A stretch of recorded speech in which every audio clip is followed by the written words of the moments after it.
मेरे मोअज़्ज़ज़ नाज़रीन अस्सलामु अलैकुम। मैं उम्मीद करता हूँ आप सब खैरियत से होंगे। मैं आपका दोस्त रिजवान सियाल और आप सब की सहूलत के लिए मैंने मोबाइल रिपेयरिंग के हवाले से एक वेबसाइट भी मुतारफ़ की है। इस वेबसाइट पे आपको मोबाइल्स के हवाले से मुकम्मल लेआउट मुयस्सर हैं। आज की इस वीडियो में हम सीखेंगे हमारे काम में इस्तेमाल होने वाली डीसी रेगुलेटर सप्लाई अगर ख़राब हो जाए और कुछ इस तरह वर्क कर रही हो, ऑन करने के बावजूद ये रेगुलेटर भी काम ना करे इसका और वोल्टेज भी फुल शो करे,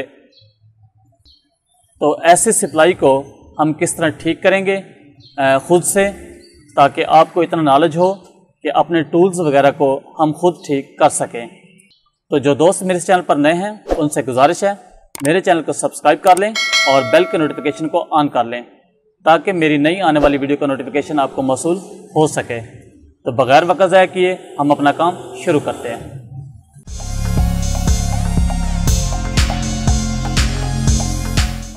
ऑडियो में आने वाले शोर के लिए मैं मादरत खा हूँ। मेरी शॉप जो है वो रोड के बिल्कुल नज़दीक है, जिसकी वजह से मैं ख़ुद भी बहुत परेशान होता हूँ ऑडियो के हवाले से। तो उम्मीद है आप दोस्त इस चीज़ को इग्नोर करेंगे। मोबाइल रिपेयरिंग के काम में सप्लाई जब हमारी ख़राब हो जाए तो यकीनन हमारे लिए एक परेशानी का सबब बनती है।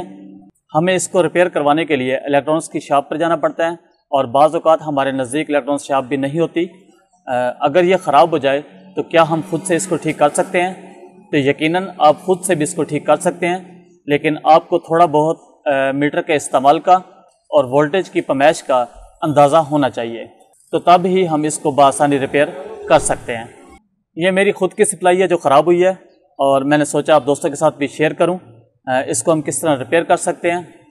एक बात और जहन नशीन रखें, इलेक्ट्रॉनिक्स की फील्ड में जब हम इस तरह के इलेक्ट्रिक की कोई चीज़ रिपेयर करें तो उसके लिए एहतियाती तदाबीर का इस्तेमाल लाजमी करें, क्योंकि आप 220 वोल्टेज पे काम कर रहे हैं और 220 वोल्टेज जो होते हैं वो नहायत ही ख़तरनाक हैं, आपके लिए जानलेवा भी साबित हो सकते हैं। खुदा न करे आपके साथ ऐसा कोई मसला पेश आए तो आपने एहतियाती तदाबीर में जो फर्स्ट ऑफ ऑल एहतियाती तदाबीर है, जब इस तरह के आप 220 वोल्टेज का काम कर रहे हो तो आपकी जो बॉडी है, जिस्म है, इसका ज़मीन के साथ कनेक्टिंग नहीं होनी चाहिए। हमें यानी कि हमारी बॉडी जो है वो ज़मीन के साथ टच ना हो रही हो, आप ऐसी सेफ जगह पे बैठे हों। सबसे पहले तो हम इसके फॉल्ट को समझेंगे, ये फॉल्ट आखिर आता क्यों है और ये रेगुलेटर काम करना क्यों छोड़ जाता है। इस मॉडल की जो सप्लाई है ये 2 एम्पेयर तक लोड बर्दाश्त करती है। जब हम 2 एम्पेयर से ज़्यादा लोड इस पर देते हैं तो इसमें यह फॉल्ट आ जाता है। इसको हम कहते हैं ओवरलोड होने की वजह से। सप्लाई पे जब हम ओवरलोड देते हैं तो ये इस तरह का फॉल्ट हमें देखने को मिलता है। सप्लाई मेरी ऑन मोड पे थी और अचानक से इसमें ब्लास्ट हुआ और जब मैंने इसको खोल के देखा तो इसका यहाँ पे आउटपुट के सेक्शन में इसका जो कैपेसिटर है डीसी वोल्टेज वाला, इस हिस्से से ये ब्लास्ट कर चुका था और इसका खोल दूसरी साइड पे गया हुआ था। आज की इस वीडियो में मैं आपको स्टेप बाय स्टेप समझाऊंगा इसके रिपेयरिंग के हवाले से, आखिर हमने इसको फॉल्ट को ट्रेस कैसे करना है और ठीक कैसे करना है। एक तो हमें ये कैपेसिटर का फॉल्ट नज़र आ रहा है इसमें बज़ाहिर, और उसके बाद इसका जो रेगुलेटर वाला सिस्टम है वो काम क्यों छोड़ गया है उसको भी देखेंगे। पहले तो जो कैपेसिटर इसका ब्लास्ट हुआ है इसको हम बाहर निकाल लेंगे। कैपेसिटर को रिमूव करने के बाद हम दोबारा इसको कंफर्म करेंगे तो ये वही 32 वोल्ट आउटपुट शो कर रहा है, लेकिन रेगुलेटर इसका काम फिर भी नहीं कर रहा। कैपेसिटर तो हमने इसका रिमूव कर दिया है, लेकिन इसको रिपेयर करने से पहले चंद एक जो बुनियादी असूल हैं सप्लाई को रिपेयर करने के हवाले से वो जानना आपके लिए निहायत ज़रूरी है, तब ही आप इसको रिपेयर कर सकेंगे। अगर हम इसके सप्लाई की बात करें तो ट्रांसफार्मर से हमें 2 किस्म की सप्लाइयाँ मौसूल होती हैं, एक येलो वायर में और एक ब्लू वायर में। ये हमारी ट्रांसफार्मर की आउटपुट सप्लाई है, जो दोनों सप्लाइयाँ इस बोर्ड में आती हैं, एक इस जगह पे और एक इस जगह पे। अगर हम इनके वोल्टेज की बात करें तो ये दोनों सप्लाई जो हमें ट्रांसफार्मर से मौसूल होती हैं इनके वोल्टेज अलग अलग होते हैं। पहले हम ये येलो वायर के वोल्टेज कंफर्म करेंगे तो यहाँ पे हमें कितने वोल्टेज आ रहे हैं। इसकी हम जो पैमाइश कर रहे हैं वो AC वोल्टेज की कर रहे हैं। मीटर को मैंने AC वोल्टेज पे सिलेक्ट किया हुआ है और इसकी जो सप्लाई हम चेक करेंगे ट्रांसफार्मर की, डायोड के बगैर ये हमें यहाँ पे AC वोल्टेज देगा। सप्लाई को मैं ऑन करता हूँ और यहाँ पे इसकी रीडिंग कंफर्म करता हूँ। तो यहाँ पे हमें ये तकरीबन 11.3 वोल्टेज दे रहा है। तो ये इसकी 12 वोल्ट वाली सप्लाई है। जब इसको डायोड से आगे डीसी वोल्टेज पे इसको यहाँ पे कैपेसिटर पे आप रीडिंग लेंगे, इस कैपेसिटर पे नेगेटिव पॉजिटिव पे इस डायोड से आगे, तो ये हमें यहाँ पे 12 वोल्ट देगा। ये 12 वोल्टेज वाली जो सप्लाई है इसकी, ये हमारे डिस्प्ले के लिए और इसके इस प्रोग्राम आईसी को ऑपरेट करने के लिए, बजर वगैरह को वोल्टेज देने के लिए ये 12 वोल्ट की सप्लाई जो है डायरेक्ट हमारे इस ऑपरेटिंग सिस्टम के लिए इस्तेमाल होती है। हमारी सप्लाई में जो फॉल्ट था वो था इसके आउटपुट वोल्टेज का। आउटपुट वोल्टेज में ये हमें कितने वोल्ट दिखा रहा है, इसमें हमें ये 25 वोल्ट आउटपुट दिखा रहा है। तो इसका मतलब है ये 12 वोल्ट वाली सप्लाई से हमारा कोई तल्लक नहीं। ये सेक्शन इसका प्रोग्राम आईसी, बेल और इसकी ये जो डिस्प्ले होता है इसके लिए इस्तेमाल हो रहे हैं। इसके बाद हम दूसरी सप्लाई को फोकस करेंगे, ये ब्लू वायर वाली को। मीटर को वही मैंने एसी वोल्टेज पे सिलेक्ट किया हुआ है क्योंकि ये ट्रांसफार्मर के वोल्टेज चेक कर रहा हूँ। जो डायोड के बगैर होते हैं वोल्टेज वो एसी होते हैं।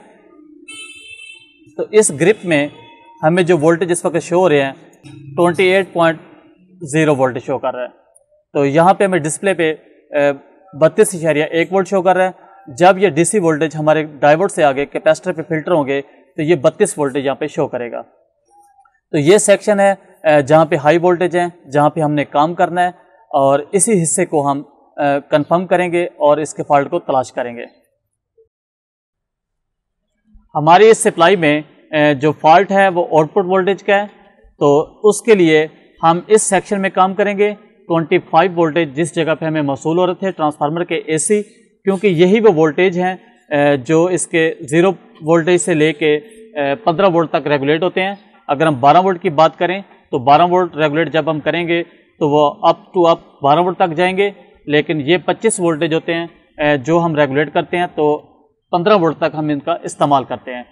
तो इस फॉल्ट को हम इस सेक्शन में तलाश करेंगे और इसी सेक्शन को हम समझेंगे, यहीं से हम इसका फॉल्ट ठीक करेंगे। तो इस जगह पे जो हमें एसी वोल्टेज मौसूल हो रहे थे 25 वोल्टेज, तो इससे आगे यहाँ पे 4 डायोड का इस्तेमाल किया गया है जो इन एसी वोल्टेज को डीसी में कन्वर्ट करते हैं और इसके आगे इन डीसी वोल्टेज को फिल्टर करने के लिए एक कैपेसिटर का इस्तेमाल किया गया है इस हिस्से में, जो कि 2200 यूएफ 35 वोल्ट का कैपेसिटर इस्तेमाल किया गया है। इस कैपेसिटर पे आके ये एसी वोल्टेज मुकम्मल डीसी में कन्वर्ट हो जाते हैं और फिल्टर हो जाते हैं। इसके आगे ये साइड इसकी नेगेटिव है और अगर आप डायोड को भी देखें तो ये इसकी खाली साइड है, ये इसकी नेगेटिव साइड है। इसकी यहाँ पे डायरेक्ट इस कैपेसिटर पे भी आ रही थी जो ब्लास्ट हो गया है, लेकिन पॉजिटिव साइड जो है कैपेसिटर की आउटपुट जो ब्लास्ट हुआ था ये इसके साथ नहीं लगी हुई। ये पॉजिटिव साइड पे अगर हम गौर करें तो ये लाइन इसकी यहाँ से यहाँ पे जा रही है। तो अब हम इस हिस्से में देखेंगे यहाँ पे क्या चीज़ लगी हुई है, क्योंकि इसी 3 पॉइंट के साथ ये कैपेसिटर भी लगा हुआ था हमारा आउटपुट का और ये डीसी वोल्टेज भी इसी जगह में जा रहे हैं। तो ये कैपेसिटर भी हमारा ब्लास्ट हुआ है।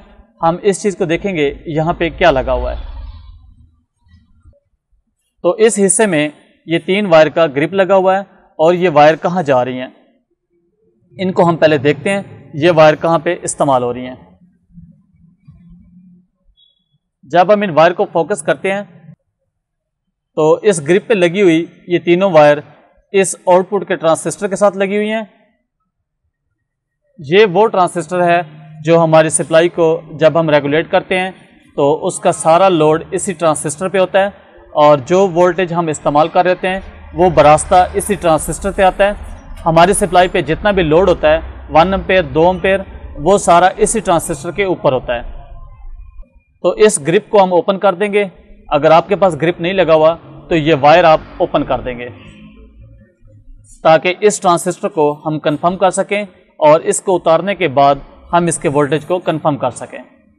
आउटपुट ट्रांजिस्टर को अलग करने के बाद मैं इसको दोबारा ऑन करता हूं और कंफर्म करते हैं। आउटपुट ट्रांजिस्टर को अलग करने के बाद अब हमारी सप्लाई जो है वो 0 वोल्टेज शो कर रही है। आखिर अब इसने ये 0 वोल्टेज क्यों देने यहाँ पे शुरू कर दिए हैं। पहले तो यहाँ पे फुल वोल्टेज आउटपुट जो थे वो जाहिर कर रहा था और रेगुलेट भी नहीं हो रहा था। आउटपुट के ट्रांजिस्टर को निकालने के बाद यहाँ पे वोल्टेज भी 0 हो गए हैं और रेगुलेटर भी काम नहीं कर रहा। तो हम वापस उसी ग्रिप वाले सेक्शन पे आएंगे जहाँ से हमने इसके आउटपुट के ट्रांजिस्टर को अलग किया है। तो पहले हम इस जगह को समझेंगे, आखिर ये आउटपुट ट्रांजिस्टर किस तरह वर्क कर रहा था। अगर हम इसके इन तीनों पॉइंट्स पे गौर करें तो जिस जगह पे ये ग्रिप लगा हुआ था और ये ग्रिप की तीनों वायर जो हैं वो ट्रांजिस्टर पे लगी हुई थी, 3 की 3 इस तरह तीनों कनेक्शनों पे कनेक्टेड थी। तो इसको हम पहले समझते हैं ये वर्क किस तरह कर रहा था। इसके अगर हम पहले पॉइंट की बात करें तो ये वो वोल्टेज हैं, डीसी वोल्टेज, जो यहाँ से डाइवर्ट से होकर बरास्ता कैपेसिटर फिल्टर होने के बाद डायरेक्ट यहाँ पे जो डायरेक्ट वोल्टेज हैं वो आ रहे थे ट्रांजिस्टर के। और अगर हम इसकी अपोजिट साइड की बात करें तो अपोजिट साइड पे यहाँ पे इसके ये कैपेसिटर लगा हुआ था और ये जो ब्लास्ट था, अगर आपके सप्लाई में ये कैपेसिटर ब्लास्ट ना भी हो तो आपने इसी तरह ही कंफर्म करना है वोल्टेज को। तो इसके साथ यहाँ पे ये दोनों पॉइंट नेगेटिव पॉजिटिव जो हैं ये इसके आउटपुट वोल्टेज जो हम इस्तेमाल करते हैं उनका कनेक्शन है यहाँ पे। तो ये वो सेक्शन है जो हमारा आउटपुट का सेक्शन है इस जगह पे, जिसके साथ ये कैपेसिटर लगा हुआ था। ये 2 पॉइंट तो इसके ट्रांजिस्टर के इस्तेमाल हो गए। एक साइड डायरेक्ट वोल्टेज जो हमारे सप्लाई से डीसी वोल्टेज बन के आ रहे थे और दूसरी साइड वो थी जो हमारे आउटपुट वोल्टेज ये बाहर इस्तेमाल के लिए निकाल रहा था।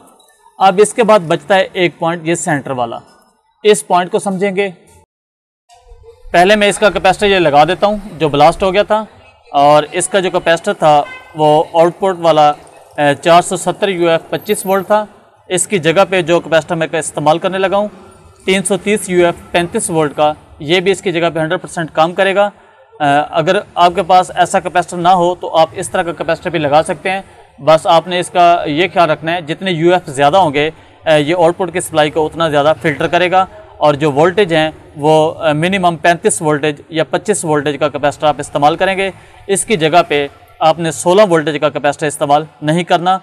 16 वोल्टेज का कैपेसिटर जो है वो ब्लास्ट हो जाएगा। कैपेसिटर लगाने के बाद इसका ये जो रेगुलेटर वाला सिस्टम है, वॉल्यूम कम या ज़्यादा करने से जो हमारे वोल्टेज अप या डाउन होते हैं उसको हम पहले कंफर्म कर लेंगे ये सेक्शन हमारा काम कर रहा है या नहीं, क्योंकि इसके ये जो रेगुलेटर पे आईसी है ये वर्क कर रहा है कि नहीं। जब तक हमारे ये वोल्टेज कंफर्म नहीं होंगे तो हम आगे काम नहीं कर सकेंगे। तो उसके लिए हम वापस उसी ग्रिप पे आएंगे, ट्रांजिस्टर वाले पे, जिसको हमने पहले समझा है। तो इस ट्रांजिस्टर के ये जो सेंटर पॉइंट खाली था इस पे हमें रेगुलेटर वाले वोल्टेज जो हैं वो मसूल होंगे, और यहाँ पे जिस हिसाब से वोल्टेज अप या डाउन होते हैं ये ट्रांजिस्टर जो हमारा आउटपुट में लगा होता है ये उस हिसाब से हमें आउटपुट वोल्टेज कम या ज़्यादा करके देता है। तो इसको हम किस तरह कंफर्म करेंगे, उसके लिए हमने अपने मीटर को डीसी वोल्टेज पे सिलेक्ट कर लेना है, और नेगेटिव प्रोड को हम नेगेटिव पे लगाएंगे, और पॉजिटिव प्रोड से नेगेटिव आप किसी भी हिस्से में लगा लें कैपेसिटर के, और पॉजिटिव प्रोड को हम इस सेंटर पॉइंट पे लगाएंगे। वॉल्यूम को मुकम्मल बंद करने से इसके वोल्टेज जो हैं वो ज़ीरो हैं। जैसे ही मैं इस वॉल्यूम को खोलूँगा तो इसके जो बेस के कंट्रोल वोल्टेज हैं वो भी बढ़ेंगे, और इस तरह हमारा जो रेगुलेटर सिस्टम है वो काम करता है। वॉल्यूम को बंद करने से ज़ीरो, और जैसे जैसे हम वॉल्यूम को खोलते हैं तो ये वोल्टेज जो ट्रांजिस्टर को ऑपरेट कराते हैं वो भी बढ़ना शुरू हो जाते हैं। इसका मतलब है ये जो सेक्शन है हमारा रेगुलेटर वाला, वॉल्यूम का फंक्शन जो है इसका, ये जो रेगुलेटर आईसी लगा हुआ है ये बिल्कुल ओके काम कर रहा है, और बेस वोल्ट पे जो वोल्टेज आ रहे हैं उनको अप डाउन भी कर रहा है। इसके बाद हम समझेंगे ये आउटपुट का ट्रांजिस्टर जो है ये किस तरह वर्क करता है, और इस पॉइंट पे किस तरह वोल्टेज आते हैं, और कौन सी वायर किस पॉइंट पे लगेगी, और ये वर्क किस तरह करता है। तो इस सप्लाई में जो ट्रांजिस्टर लगा हुआ है इसको पहले हम खोल लेंगे, ताकि एक सही ट्रांजिस्टर और एक ख़राब ट्रांजिस्टर दोनों पे मैं आपको वाज़ेह तौर पे समझा सकूं, और वायर का इस्तेमाल हमने किस तरह करना है वो भी समझा सकूं। तो इसको मैं फ़ौरन से खोल लेता हूं। काडा की इस 2 एम्पेयर की सप्लाई में जो ओरिजिनल ट्रांजिस्टर लग के आ रहा है उसका नंबर D1047 होता है, जो इसमें ओरिजिनल लग के आ रहा है। ये ट्रांजिस्टर पहले भी मैंने इसका तब्दील किया था, और ये तोशिबा का ओरिजिनल ट्रांजिस्टर था, ये इसके मुतबादल है, और इसके मुतल्लिक़ भी हम समझेंगे हम किस तरह मुतबादल ट्रांजिस्टर का इस्तेमाल कर सकते हैं। इसके कनेक्शन को समझने के लिए पहले हमने इनके पॉइंट्स पे गौर करना है ट्रांजिस्टर के। इस ट्रांजिस्टर का ये दाईं साइड वाला जो पहला पॉइंट है ये इसका एमीटर पॉइंट है, इसको हम ई से ज़ाहिर करते हैं, और ये सेंटर पॉइंट जो है ये इसका कलेक्टर पॉइंट है, इसको हम सी से ज़ाहिर करते हैं, और इसका जो बाएं साइड वाला जो पॉइंट है ये इसका बेस पॉइंट है, इसको हम बी से ज़ाहिर करते हैं। इस ट्रांजिस्टर में टोटल 3 पॉइंट हैं, बेस, कलेक्टर और एमीटर, और इस सप्लाई में रेगुलेटर के लिए इस्तेमाल होने वाले ट्रांजिस्टर जो है इसकी जो किस्म है वो NPN ट्रांजिस्टर है। सप्लाइयों में इस्तेमाल होने वाले ट्रांजिस्टर 2 किस्म के होते हैं, NPN और PNP। इसकी जगह पे हमने PNP ट्रांजिस्टर का इस्तेमाल नहीं करना। इससे जो पुराना मॉडल था 2 एम्पेयर से जो पहले वाली सप्लाइयाँ थी काडा की या यक्सन कंपनी की, उसमें जो ट्रांजिस्टर इस्तेमाल होता है वो था 2N3055।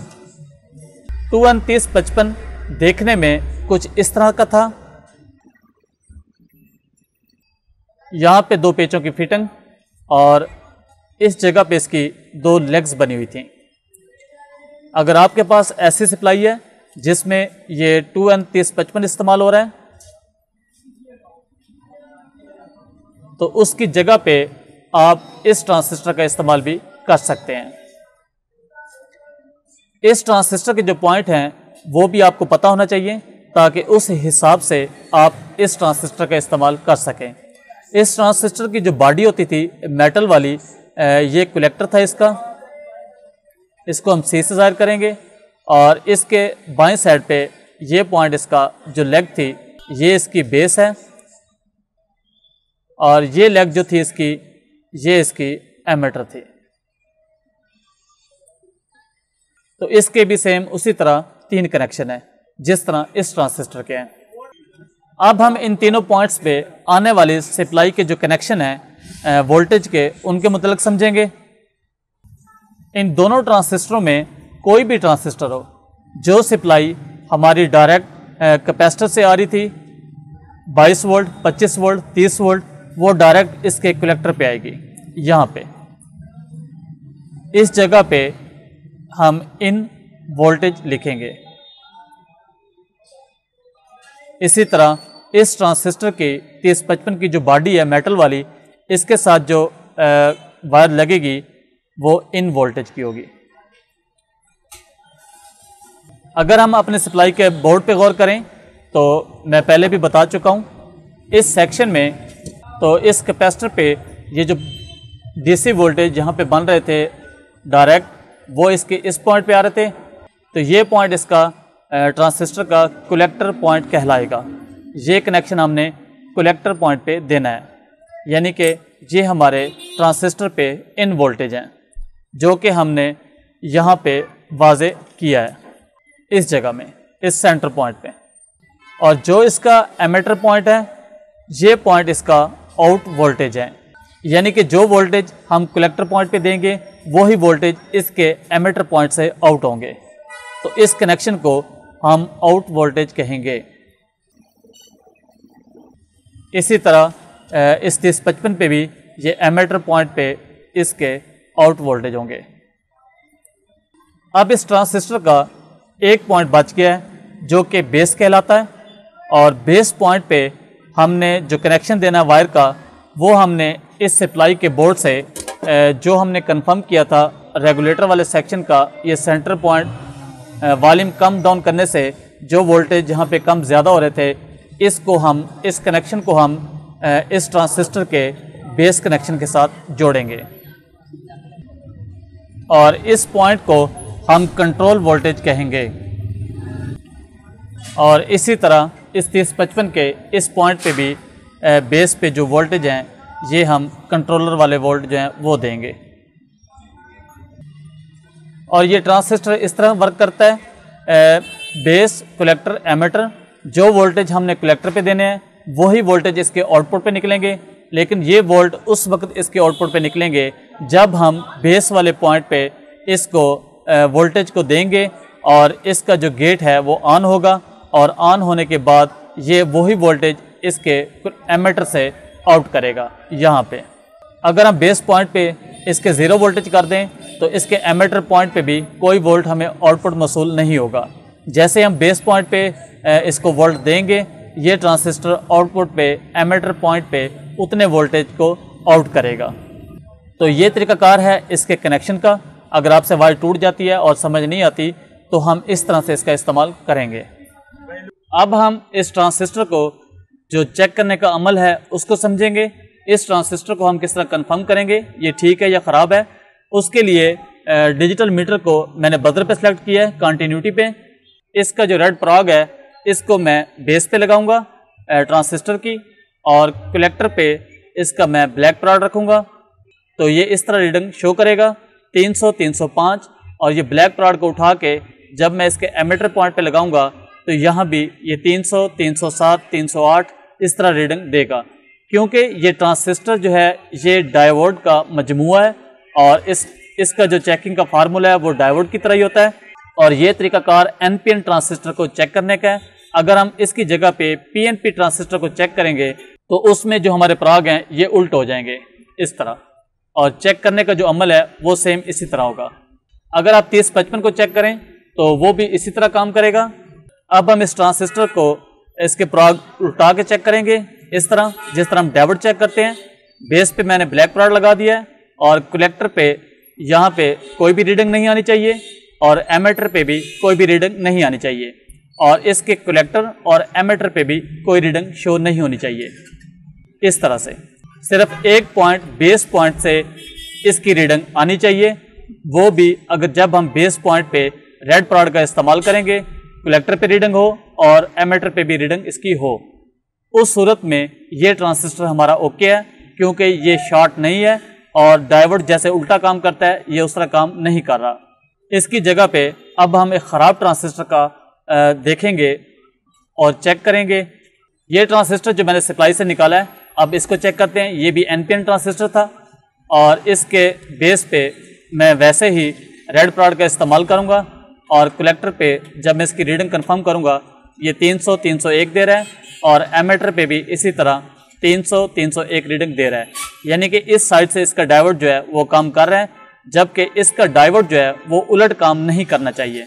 अब अगर प्राग को मैं उल्टा दूं और इसकी बेस पे मैं ब्लैक प्राग का इस्तेमाल करूं और कलेक्टर पे इसकी रीडिंग नहीं आनी चाहिए थी, तो ये यहाँ भी इसकी रीडिंग शो कर रहा है।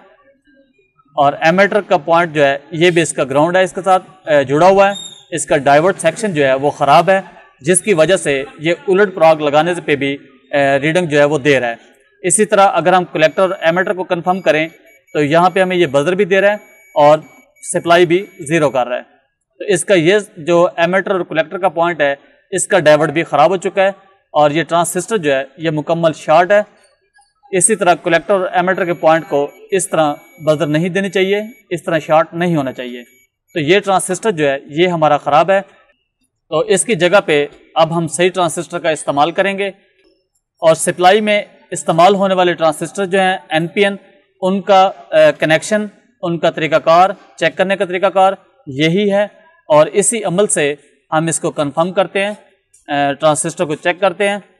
अगर आपके पास ये ट्रांजिस्टर मुयस्सर ना हो तो इसका मुतबादिल भी आप इस्तेमाल कर सकते हैं, जो ज़्यादा एम्पेयर का हो और ज़्यादा लोड बर्दाश्त करता हो। जैसा कि ये C52 ट्रांजिस्टर जो है ये इससे ज़्यादा हैवी था और इसके एम्पेयर भी ज़्यादा हैं और क्वालिटी में भी ये अच्छा था। इससे इसकी वायर मैंने लगा दी है जैसे आपको समझाई थी, बेस, कलेक्टर और एमीटर इसके ग्रिप के साथ।